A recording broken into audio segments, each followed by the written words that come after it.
To the New South Wales Premier Chris Minns. In some cases carrying firearms and weapons that you haven't seen before, but we judge is absolutely necessary to send a clear message that we will keep the public safe and do everything we can to restore confidence as Sydney-siders go about enjoying the most beautiful city on earth. We can't let these people win. We have to show defiance by going out and spending time with family and friends over the New Year period. Very hopeful that that happens in the weeks ahead. I know it's a decision that many families are going to have to make as they head into the New Year's Eve period, but don't let the weather or the circumstances get in your way. This is an opportunity to show unity and defiance in relation to these horrible attacks.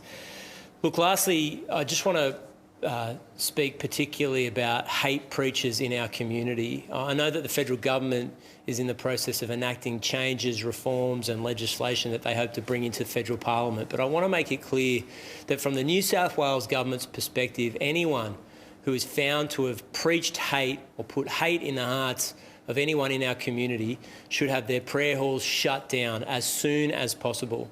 The New South Wales government will take action to ensure that we are in a position to close down by turning off the utilities, the water and electricity of anyone who's deemed to use their premises without the lawful permission of the local council or the New South Wales state government. No organisation that preaches hate should have access to any government money under any circumstances.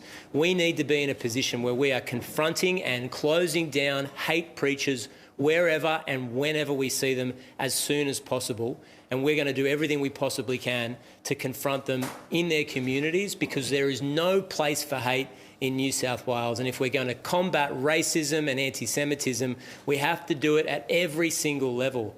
Whether there's a violent activity in the streets of Sydney, whether it's an anti-Semitic chant at a protest, or whether it's happening behind closed doors, particularly aimed at young minds to influence what they're doing and what they're saying and what they're thinking during a vulnerable age, there can be zero tolerance in the future. Steve, over to you. Yeah, thanks, Premier, and well said in relation to hate speech. It's obvious what we saw 14 days ago, what it produces, and there's going to be zero tolerance.